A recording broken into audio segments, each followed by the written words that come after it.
හරි. හැමෝම බලා ගන්න ගොඩක් අය ඉල්ලපු මාතෘකාවක් තමයි එනදු පාඨශාලයි මගේ පාසල කියන මාතෘකාව ගොඩක් අය ඉල්ලුවා විභාගෙට. ඔන්න මම අද ලියනවා එනදු පාඨශාලයි.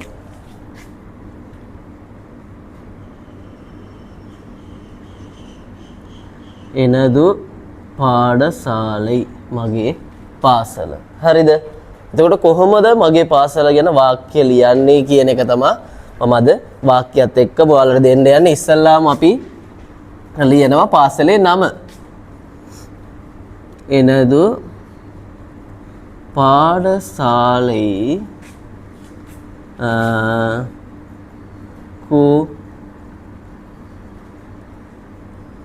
මලියදේව කල්ලූරි. මම මෙහෙම ලිව්වා. දැන් මේක ඕන කෙනෙක්ට ලියන්න පුළුවන් තමන්ගේ පාසල දාලා. දැන් සමහර අය ලියනවා මගේ පාසලේ නම එහෙම කියලා. දැන් අපි දෙමළෙන් ලියද්දි එනදු පාඨශාලයින් පෙයර් කියලා ලියන්න පුළුවන්. එතකොට මෙහෙමත් ලියන්න පුළුවන්. එනදු පාඨශාලයි කියලා මෙහෙම දාලා ලියන්න පුළුවන්. හරිද? නැත්නම් මේකට ලියන්න පුළුවන් එනදු පාඨශාලයින් පෙයර් කියලා මෙහෙම. හැබැයි මේක ඔයාලට ඇති. ඒ වගේම දෙවෙනි එක සමහර අය ලියනවා පාසලේ මේ වයස කියලා දාලා. ඇත්තට පාසලේ වයසක් අපිට දාන්න බෑ. ඒ යාලා මේ පාසලේ වයස කියලා හිතන්නේ මොනවද? කොච්චර පරණද කොච්චර කල්ද ඉස්කෝලේට කියන එක තමයි. එතන වයස කියලා අපි කිව්වට අපි ඒක ලියනවද මෙහෙම නැහැ. හරිද? ඒ නිසා අපි දෙවෙනි එක ලියනවා පාසල කොහෙද පිහිටා තියෙන්නේ? මෙහෙම. ඉදු මම ඉදු කියන එක ගන්නවා. ආය පාඨශාලේ කියලා ගන්න නැතුව ඉදු කියන එක ගන්නවා. ඉදු குருநாகல் மாவட்டத்தில் அமைந்துள்ளது.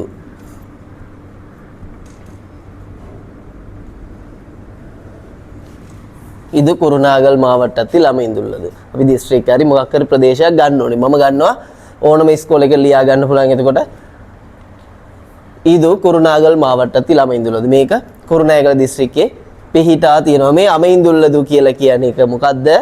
පිහිටා තියෙනවා කියන එක. හරිද? එතකොට ඒක ඔයාලට ලියා ගන්න පුළුවන්. හරිද? ඒ වගේම තුන අපි ලියනවා இது ஒரு අපි කියමුකෝ පිරිමි විදුහලක් නම් ආන්ගල් පාඨශාலை. හරිද? නැත්නම් බාලිකා නම් பெண்கள் පාඨශාலை. නැත්නම් කලවන් නම් කලවන් පාඨශාலை. මෙහෙම අපිට ගන්න පුළුවන් ඕනම පාසලක්. හරිද? දැන් ඕන පාසල් වර්ග තුනම වලට දීලා තියෙනවා. කැමති එකක් පුළුවන්. ඊට පස්සේ ලියනවා අපි මේකේ ගුරුවරු කී දෙනෙක් ඉන්නවද? ඉස්සෙල්ලාම අපි ලියමුකෝ ළමයි කීයක් ඉන්නවද කියලා. එනදු පාඨශාலையில் අපි කියමු මෙහෙම.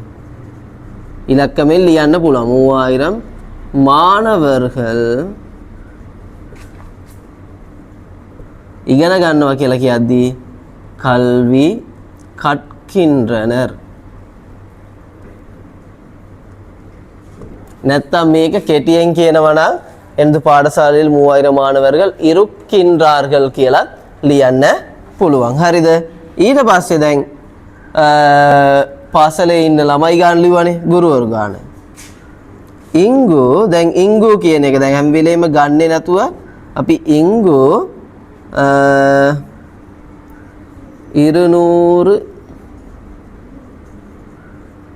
ஆசிரியர்கள் கற்பிக்கின்றார்கள்.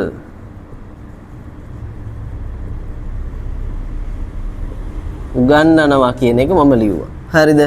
ඉංගු 200 ஆசிரியர்கள் கற்பிக்கின்றார்கள். හරි. තව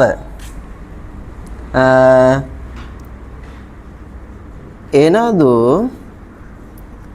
பாடசாலையில்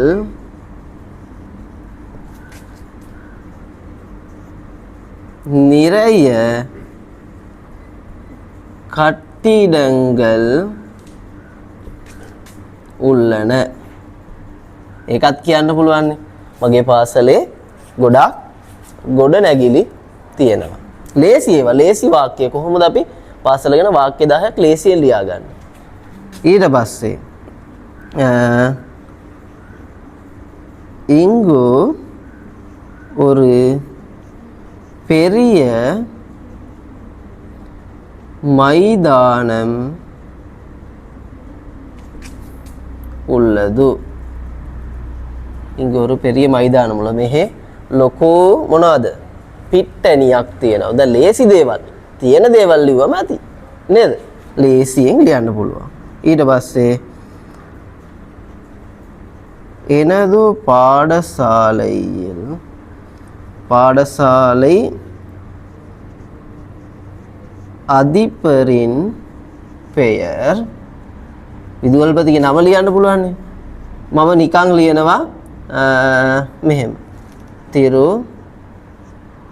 කුමාර් කියලා මම නිකන් ලියනවා මොකද කැමති ඔයාලගේ විදුහල්පතිගේ නම ලාන්න පුළුවන් තිරු කියලා දාලා ඊට පස්සේ இங்கு ஒரு நூலகம் இருக்கின்றது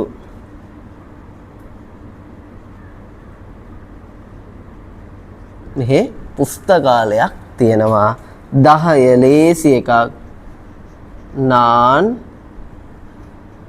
எனது பாடசாலையை நேசிக்கின்றேன்